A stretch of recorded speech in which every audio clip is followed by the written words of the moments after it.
నమస్తే welcome to 9+ news 9+ news లో ముందుగా హెడ్లైన్స్ హైదరాబాద్ లో సంచలనం సృష్టించిన లాయర్ హత్య కేసు కాళేశ్వరంలో 5వ రోజు సరస్వతి అంత్య పుష్కరాలు రాష్ట్రంలో రైతుల సమస్యలపై బీజేపీ బస్సు యాత్ర ఇక వివరాల్లోకి వెళ్తే భారీగా పెట్రోల్ డీజిల్ ధరలు పెంపు చేశారు ఇక వాహనదారులకు కేంద్రం మరో భారీ షాక్ ఇచ్చింది ఇప్పటికే 3 సార్లు పెరిగిన పెట్రోల్ డీజిల్ ధరలు మరోసారి భారీగా పెరిగాయి తాజాగా లీటర్ పెట్రోల్ పై ₹2.84 డీజిల్ పై ₹2.86 చొప్పున వడ్డనైతే వడ్డించారు ఇక పెరిగిన ధరలతో హైదరాబాద్ లో లీటర్ పెట్రోల్ ధర ₹115.58కు చేరగా లీటర్ డీజిల్ ధర ₹103.74కు చేరింది ఇప్పటికే 3 విడతల్లో పెట్రోల్ డీజిల్ ధరలు ₹5 మేర పెరిగాయి విజయవాడలో లీటర్ పెట్రోల్ ధర ₹117.19 కాగా డీజిల్ ధర ₹104.88కు చేరింది ఇక గుంటూరులో లీటర్ పెట్రోల్ ₹117.59 కాగా డీజిల్ ధర ₹105.28కు పెరిగింది పశ్చిమాసియా యుద్ధ ప్రభావంతో ఇంధన ధరలు పెరుగుతున్నాయని ఆయిల్ కంపెనీలు చెబుతున్నాయి ఇక వరుసగా ఫ్యూయల్ రేట్లు పెరగడంతో వాహనదారులు తీవ్ర ఇబ్బందులు పడుతున్నారు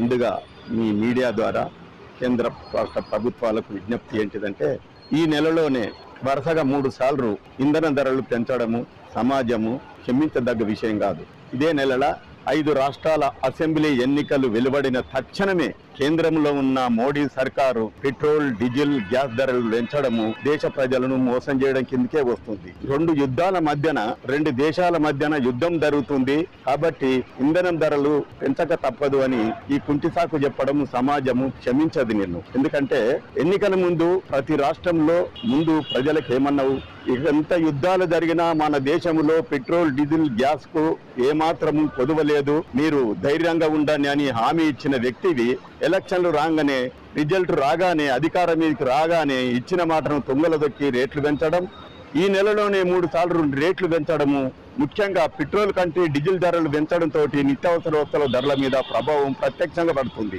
రవాణా ఛార్జీలు పెరుగుతాయి ఇవన్నీ క్యాబ్ ధరలు పెరుగుతాయి ఎందుకంటే ఒక ప్రాంతం నుంచి ఒక ప్రాంతానికి వస్తువులను తరలించాలంటే డీజిల్ రేట్లు పెరుగుతున్నాయి కాబట్టి అతను కూడా ధరల రేట్లు పెంచుతాడు కాబట్టి ప్రత్యక్షంగా సామాన్య మానవుని నడ్డిచ్చినట్టు అవుతుంది కాబట్టి ఇప్పటికైనా పెంచిన పెట్రోల్ డీజిల్ ధరలను తక్షణమే ఉపసంహరించుకోవాలి యాక్చువల్ గా పెట్రోల్ నిజానికి డీజిల్ అయినా పెట్రోల్ అయినా 35-40 రూపాయల లోపలనే ఉంటుంది కేంద్ర ప్రభుత్వం దాదాపు 35-39 రూపాయల దాకా పన్ను ఉంటుంది రాష్ట్ర ప్రభుత్వం 40 రూపాయల పైన ఉంటుంది కాబట్టి దేశ ప్రజలను ఆర్థిక పరిస్థితులను దృష్టిలో పెట్టుకొని ట్యాక్సులు తగ్గించండి ప్రజలకు అందుబాటులో ఉండండి అనవసరమైనటువంటి మోసపూరిత వాగ్దానాలు చేయకుండా పెంచిన ధరలను తక్షణమే డీజిల్ పెట్రోల్ ధరలను తగ్గించి సామాన్య మానవునికి భారం కాకుండా చూడాలని చెప్పేసి ఈ మీడియా ద్వారా ప్రభుత్వాన్ని కోరుతున్నాను ముందుగా నా పేరు చంద్ర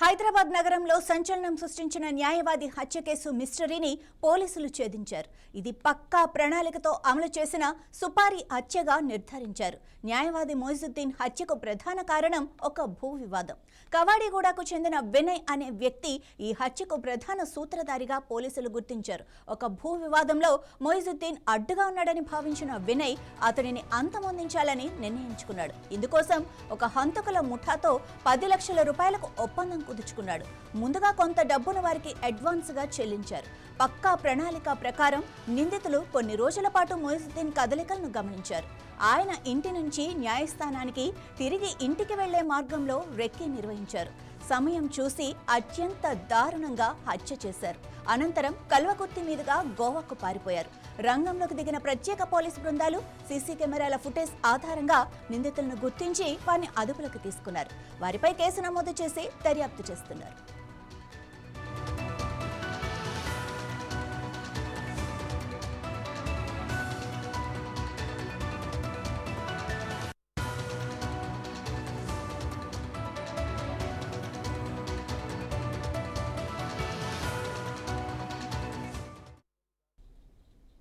కాళేశ్వర క్షేత్రం భక్తజన సంద్రంగా మారింది. సరస్వతి అంత్య పుష్కరాల వైభవం అంబరానంటుతోంది. 5వ రోజుకు చేరిన ఈ పుష్కరాలకు భక్తులు పోటెత్తుతున్నారు. పవిత్ర త్రివేణి సంగమంలో పుణ్య స్నానాలు ఆచరించి ప్రత్యేక పూజలు చేస్తున్నారు. లక్షలాదిగా తరలివస్తున్న యాత్రికులతో కాళేశ్వరంలో ఆధ్యాత్మిక శోభ వెల్లివిరుస్తోంది. ఈ మహాఘట్టానికి ప్రభుత్వం భారీ ఏర్పాట్లు చేసింది.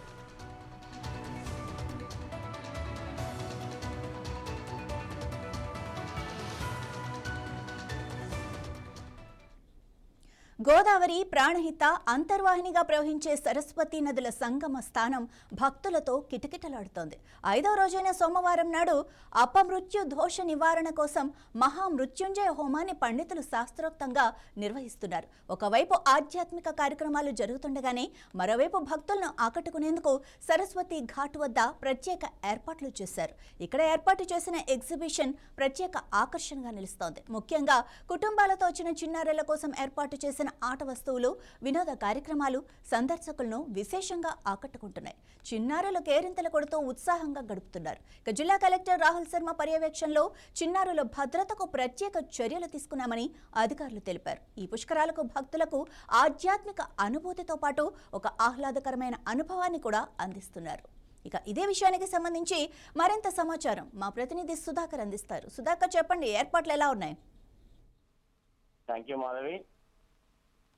కాళేశ్వర త్రివేణి సంఘంలోనే సరస్వతి అత్య పుష్కరాలకు 5వ రోజు చేరుకుంది. 5వ రోజు కూడా పెద్ద ఎత్తున ఈ రోజు సోమవారం కావడంతో పాటు శివుడిని దర్శించుకోవడానికి, కాళేశ్వర ముక్తేశ్వర ఆలయాలను దర్శించుకోవడానికి భక్తులు కూడా పెద్ద ఎత్తున రావడం జరుగుతుంది. దీంతో పాటు చూస్తే వారాంతర సెలవులు, అదే కాకుండా నిన్న ఆది శనివారం కూడా భక్తులు పెద్ద ఎత్తున రావడం జరిగింది. నిన్న ఒక్కరోజు సుమారు 50 నుంచి 60 వేల వరకు భక్తులు పుణ్యస్థానాలు ఆచరించి ముక్తేశ్వరుని దర్శనం కూడా చేసుకోవడం జరిగింది. ఇదే కాకుండా ఇక్కడికి వచ్చే భక్తులకు ఎలాంటి ఇబ్బందులు లేకుండా అన్ని సౌకర్యాలు, ఏర్పాట్లు కూడా ఇక్కడ రాష్ట్ర ప్రభుత్వం కానీ ఇక్కడ ఉన్న అధికారులు కూడా మొత్తం ఎక్కడెక్కడ కూడా వారికి నిర్వహించడం జరిగింది. ఇదే కాకుండా ఈ ప్రాంతానికి వచ్చేవారు, కుటుంబ సామెతగా వచ్చేవారు చిన్నపిల్లలకు కూడా ఆట వస్తువులుగా అక్కడ కొన్ని మ్యూజియం లాగా ఏర్పాటు చేసి పార్కులు ఇవన్నీ, అందులో కూడా చిన్నపిల్లలు ఆహ్లాదంగా ఉండడానికి వారికి ఆట వస్తువులు అని ఇవన్నీ ఏర్పాటు చేయడంతో పాటు చిన్నలు పెద్దలు మొత్తం చిన్నపిల్లలాగా మారి కేరింతలు కొట్టడం,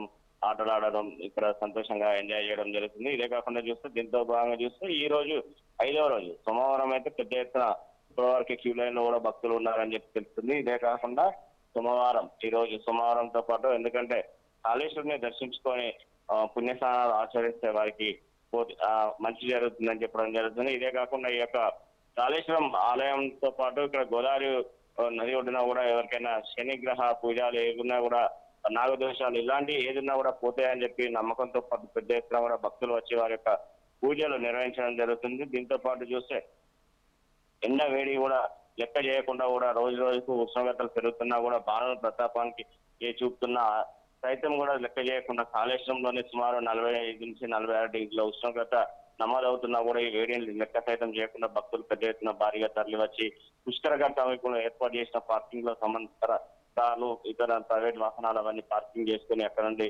నేరుగా గోదావరి ఒడ్డుకు వెళ్ళి అక్కడ పుణ్యస్నానాలు ఆచరించి అక్కడ నుండి మళ్ళీ దర్శనానికి కాళేశ్వరం టెంపుల్ కు, కాళేశ్వర ముక్తేశ్వర ఆలయం టెంపుల్ కు వెళ్ళి దర్శనం కూడా చేసుకోవడం జరుగుతుంది. దీంట్లో భాగంగా చూస్తే నిన్న రాత్రి అంత్యత్య వైభవంగా నవరత్నాల హారతి కూడా ఇవ్వడం జరిగింది. కాళేశ్వర త్రివేణి సంఘం సరస్వతి అత్య పుష్కరాల పురస్కరించుకునే నవరత్న హారతి కార్యక్రమాన్ని 7 కాశీ నుంచి వచ్చిన పండితుల ద్వారా ఆదివారం రాత్రి రంగరంగ వైభవంగా నిర్వహించారు. కాశీ కాలక్షేత్రంలోని గంగా నదిలోని నిర్వహించినట్టు కానీ కాళేశ్వరం త్రివేణి సంఘంలోని హారతి కార్యక్రమాన్ని సరస్వతి నది అత్య పుష్కరాలలో భాగంగా నిర్వహిస్తున్నారు.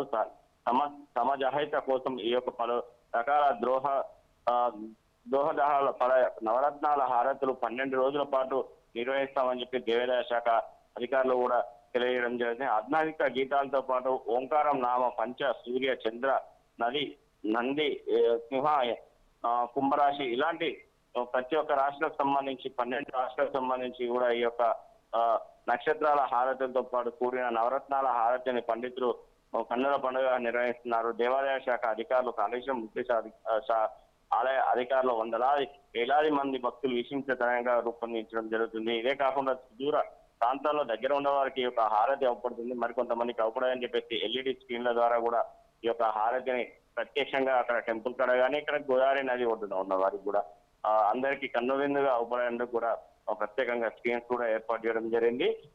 అలాగనే నిన్న హంసవాహనంపై తెప్పోత్సవం కూడా నిర్వహించడం జరిగింది. కాళేశ్వర గోదావరి ప్రాణహిత అక్షరవాహి సరస్వతి నది త్రివేణి సంఘంలో నిన్న రాత్రి హంసవాహనం నిర్వహించడం జరిగింది. తెప్పోత్సవాలకు అత్యుత్తంగా ఆకట్టుకుంది. రంగురంగుల విద్యుత్ దీపాలతో పాటు అలంకరించిన హంస వాహనాలతో పాటు శివ పార్వతుల ఉత్సవ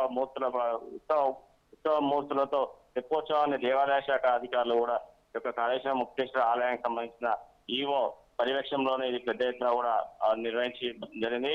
ఇటు వచ్చే భక్తులకు కూడా ఎలాంటి ఇబ్బందులు లేకుండా గతంలో ఎన్నడూ లేని విధానంగా ఈ యొక్క సంవత్సరం తెలంగాణ రాష్ట్ర ప్రభుత్వం వచ్చిన తర్వాత సరస్వతి అత్య పుష్కరాలు ఇది కాంగ్రెస్ ప్రభుత్వం వచ్చినాక ఇది రెండో పుష్కరం. గత సంవత్సరం సరస్వతి పుష్కరాలు నిర్వహించడం జరిగింది. ఈ సంవత్సరం అత్య పుష్కరాలు కూడా నిర్వహిస్తున్నారు, కాళేశ్వరం సరస్వతి అత్య పుష్కరాలు. దీంతో పాటు మరో సంవత్సరం అయితే వచ్చే సంవత్సరం 2020లో గోదావరి పుష్కరాలు ఉన్నాయి. గోదావరి పుష్కరాలకు ఎందుకంటే రాష్ట్ర నలుమూలలే కాకుండా దేశం నలుమూలల నుంచి కూడా పెద్ద ఎత్తున అందరూ వచ్చే అవకాశాలు ఉంటాయి. ఎందుకంటే ఇటు గోదావరి మహారాష్ట్ర నుంచి మొదలు పెడితే వెంకటేష్ అక్కడి నుంచి ఇటు అంతర్వేది వరకు కూడా భారీగా భక్తులు వచ్చే అవకాశం ఉంటుందని చెప్పేసి ముందస్తే అలాంటి పబ్లిక్ వస్తే ఎలాంటి ఇబ్బందులు లేకుండా ఎలా చేయాలి, ఎలాంటి ఏర్పాట్లు చేయాలని చెప్పేసి ఇది ఒక ట్రయల్ గా కూడా అనుకోవచ్చు అని చెప్పేసి కూడా అధికారులను కూడా అడిగినా కూడా అదే చెప్పడం జరుగుతుంది. ఎందుకంటే మళ్ళా వచ్చే సంవత్సరం 2027 జూన్ లో ఈ యొక్క గోదావరి పుష్కరాలు స్టార్ట్ అవుతాయి. దానికి సంబంధించి లక్షలాది మంది రోజుకు ఇందులో ఈ పుష్కరాలకి వేలాది మంది వస్తున్నారు, కానీ అప్పుడైతే లక్షలాది మంది వస్తుంటారని చెప్పేసి సుదూర ప్రాంతాలు ఎక్కడెక్కడి నుంచో దేశం నలుమూల కాకుండా ప్రపంచవ్యాప్తంగా ఎక్కడ ఉన్నా కూడా తెలుగు ప్రజలు కూడా అందరూ వచ్చి ఈ యొక్క గోదావరి నది స్నానం ఆచరించిన తర్వాతనే వారు ఏదైనా కార్యక్రమాలు చేసుకుంటారని చెప్తున్నారు. ఎందుకంటే ఈ వరంగల్ ఉమ్మడి జిల్లాకు వచ్చి ఇటు కరీంనగర్ కానీ వరంగల్ ఉమ్మడి జిల్లా కానీ ఇటు ట్రాన్స్పోర్టేషన్ కానీ ఇవన్నీ సులభంగా ఉంటాయని చెప్పేసి ఇప్పుడే ఈ యొక్క పుష్కరాలకు సంబంధించి అప్పటికి ఉంది ఇప్పటికి ట్రయల్ రన్స్ ఎట్లాంటి ఏర్పాట్లు చేయాలి ఏంటి అని చెప్పేసి ఇటు ఏదైతే ఆదిలాబాద్ లో అక్కడ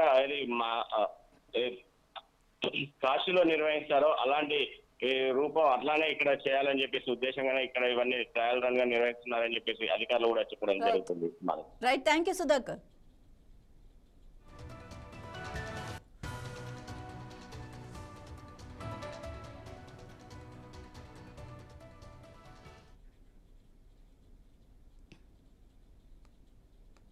పెద్దపల్లి జిల్లా సుల్తానాబాద్ లో ఉద్రిక్త పరిస్థితి చోటు చేసుకుంది. కాలో శ్రీరాంపూర్ మండలం పెగడపల్లి గ్రామానికి చెందిన యువ రైతు మూల సంతోష్ రెడ్డి తమ గ్రామంలోని వడ్ల కొనుగోలు కేంద్రానికి లారీలు పంపించాలని డిమాండ్ చేస్తూ ఆందోళనకు దిగారు. సుల్తానాబాద్ లో లారీపైకి ఎక్కిన రైతు తనపై పెట్రోల్ పోసుకొని ఆత్మహత్యానికి ప్రయత్నించగా అక్కడే ఉన్న పోలీసులు వెంటనే అప్రమత్తమయ్యారు. స్థానిక ఇన్ఛార్జ్ ఎస్ఐ అశోక్ రెడ్డి రైతును సముదాయిస్తూ సమస్యను ఉన్నతాధికారుల దృష్టికి తీసుకెళ్తామని హామీ ఇచ్చారు.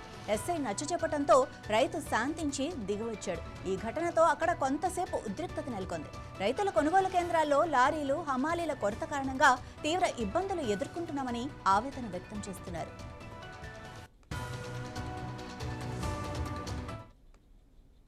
కాళేశ్వరంపూర్ మండలం మేము గత నెల రోజులకు ఎక్కువ అవుతుంది పొలాలు కోసి.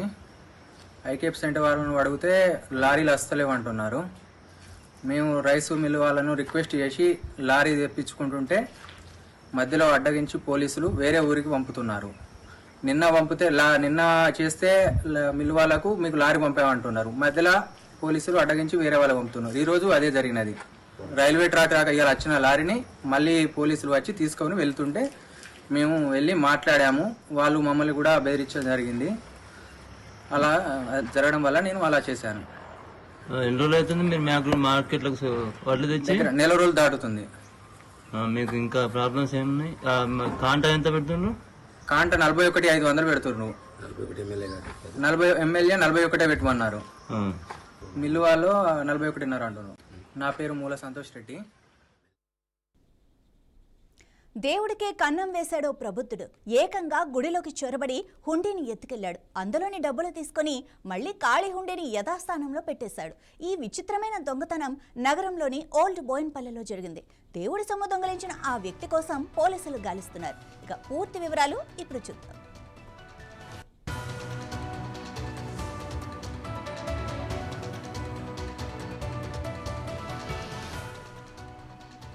హైదరాబాద్ ఓల్డ్ బోయినపల్లి డివిజన్ పరిధిలోని స్వరధామ నగర్లో ప్రసిద్ధిగాంచిన శ్రీ వెంకటేశ్వర స్వామి ఆలయంలో ఈ చోరీ జరిగింది. వేకువజామున ఆలయంలోకి ప్రవేశించిన ఓ గుర్తు తెలియని వ్యక్తి స్వామివారి హుండీని అపహరించాడు. సమీపంలోని నిర్మానుష్య ప్రదేశానికి తీసుకెళ్లి దాని తాళాలు పగలగొట్టాడు. అందులోని నగదును మొత్తం తీసుకున్న తర్వాత ఖాళీ హుండీని తిరిగి ఆలయం వద్ద వదిలి వెళ్లిపోయాడు. ఆలయ నిర్వాహకుల ఫిర్యాదు మేరకు సుమారు 50,000 రూపాయలు చోరీకి గురైనట్లు తెలుస్తోంది. సీసీటీవీ కెమెరాలో నమోదైన దృశ్యాల ఆధారంగా బోయినపల్లి పోలీసులు కేసు నమోదు చేశారు. భారతీయ న్యాయ సంహిత సెక్షన్ 303 కింద దర్యాప్తు ప్రారంభించారు. నిందితుడిని పట్టుకునేందుకు ప్రత్యేక బృందాలను రంగంలోకి దించారు.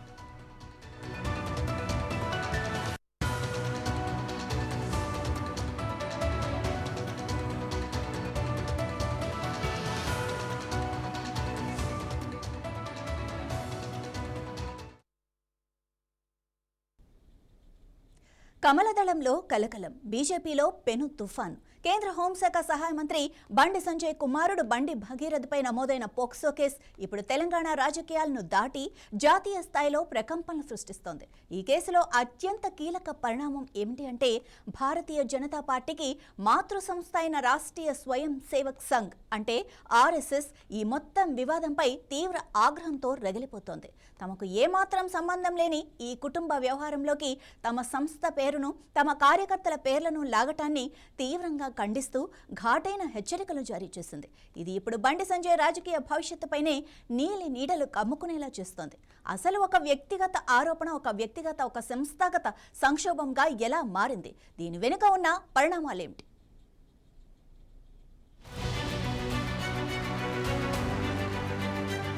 కేంద్ర మంత్రి బండి సంజయ్ కుమారుడు 25 ఏళ్ల బండి భగీరథ్ 17 ఏళ్ల మైనర్ బాలికపై లైంగిక వేధింపులకు పాల్పడ్డాడనే ఆరోపణలతో పోక్సో చట్టం కింద కేసు నమోదైంది.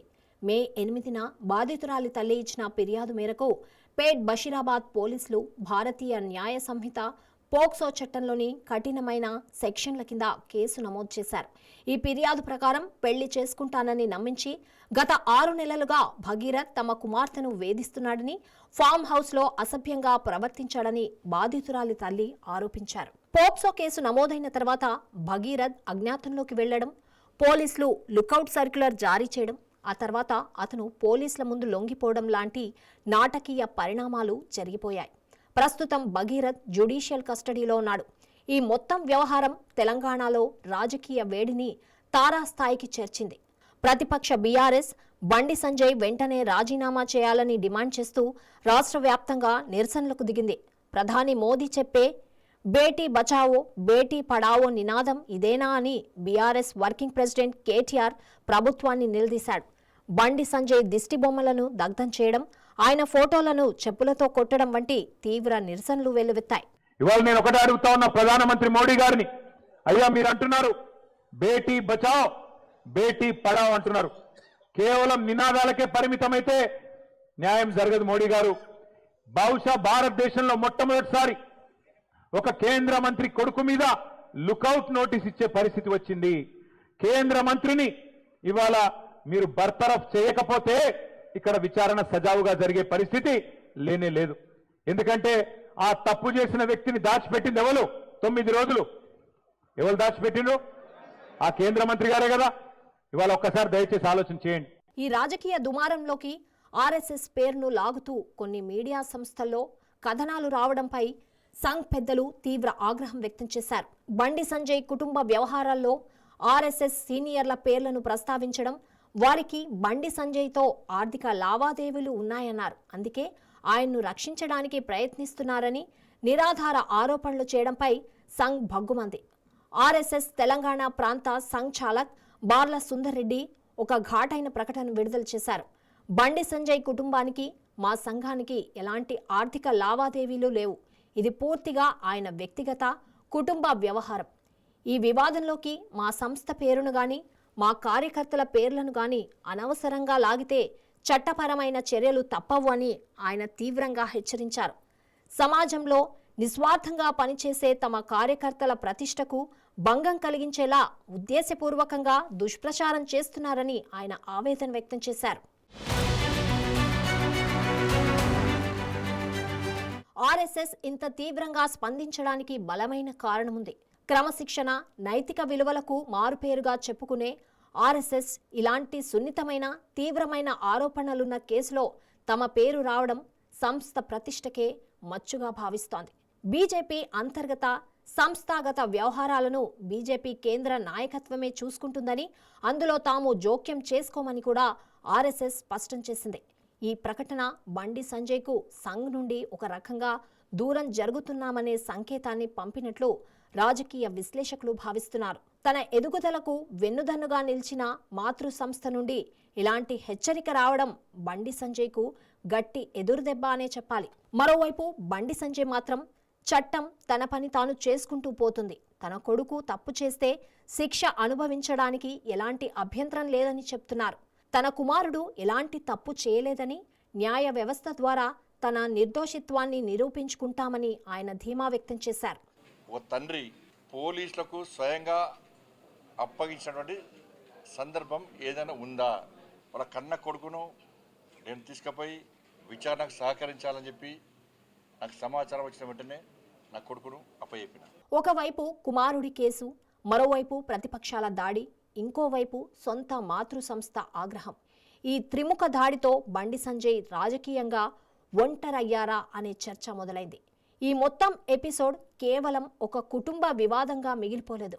ఇది అనేక ప్రశ్నలను తెరపైకి తెచ్చింది. ఒక ప్రజాప్రతినిధి కుటుంబ సభ్యులపై ఆరోపణలు వచ్చినప్పుడు దాని ప్రభావం ఆ నాయకుడి రాజకీయ జీవితంపై ఎంతవరకు ఉంటుంది? ముఖ్యంగా కేంద్ర హోంశాఖ సహాయ మంత్రిగా దేశ అంతర్గత భద్రత, చట్టాల అమల్లో కీలక పాత్ర పోషించాల్సిన వ్యక్తి కుమారుడిపై ఇంతటి తీవ్రమైన ఆరోపణలు రావడం ఆయన పదవికే నైతిక సంకటంగా మారింది. ప్రతిపక్షాలు డిమాండ్ చేస్తున్నట్లు ఆయన రాజీనామా చేస్తారా, లేక బీజేపీ అధిష్టానం ఆయనకు అండగా నిలుస్తుందా? అది సరెండర్ అయ్యింది కదా, ఇంకా ఇష్యూ ఏందో ఉందా? State government police, government of India police కానీ వ్యవస్థ కానీ వేరే ఉంటుంది. నేను చెప్పిన ఉత్తరప్రదేశ్ ముఖ్యమంత్రి యోగా గారు విమానం దిగుతా అంటే స్టేట్ గవర్నమెంట్, స్టేట్ పోలీసులు అనుమతి ఇవ్వకపోతే పక్కనున్నటువంటి ఒరిస్సా రాష్ట్రంలో దిగి ఆయన నుంచి రోడ్డు వెళ్లాల్సి వచ్చింది. కాబట్టి రాష్ట్ర ప్రభుత్వ పోలీసులకు సంబంధించినటువంటి అంశము రాష్ట్ర ప్రభుత్వాలకు పూర్తి అధికారం ఉంటుంది. పోలీసులకు దర్యాప్తు చేసి ఏ విషయమైనా చర్యలు తీసుకునేటువంటి అధికారం ఉంటుంది. కేంద్ర ప్రభుత్వానికి దీంట్లో ఏం ప్రమేయం ఉండదు. బండి విషయంలో ఆర్ఎస్ఎస్ వైఖరి కూడా చాలా ముఖ్యమైంది. బీజేపీకి సైద్ధాంతిక మార్గనిర్దేశం చేసే ఆర్ఎస్ఎస్ ఈ విషయంలో చాలా స్పష్టమైన గీత గీసింది. తమ సంస్థ ప్రతిష్టే తమకు ముఖ్యమని, వ్యక్తిగత వ్యవహారాల కోసం దాన్ని పణంగా పెట్టేది లేదని తేల్చి చెప్పింది. ఈ పరిణామం భవిష్యత్తులో బండి సంజయ్, ఆర్ఎస్ఎస్ మధ్య సంబంధాలను ఎలా ప్రభావితం చేస్తుంది? క్రమశిక్షణకు కట్టుబడి ఉండే కార్యకర్తగా పేరున్న బండి సంజయ్ సంఘ్ ఆగ్రహాన్ని చల్లార్చడానికి ఏం చేయబోతున్నారు?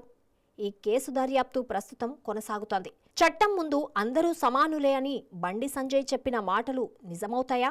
ఈ రాజకీయ చదరంగంలో న్యాయ పోరాటంలో అంతిమ గెలుపెవరిది? ఈ ప్రశ్నలకు కాలమే సమాధానం చెప్పాలి. ఈ కేసులో వెలువడే తీర్పు బండి సంజయ్ రాజకీయ భవిష్యత్తును, తెలంగాణ బీజేపీ గమనాన్ని నిర్దేశించే కీలక అంశంగా మారనుంది అనడంలో ఎలాంటి సందేహము లేదు.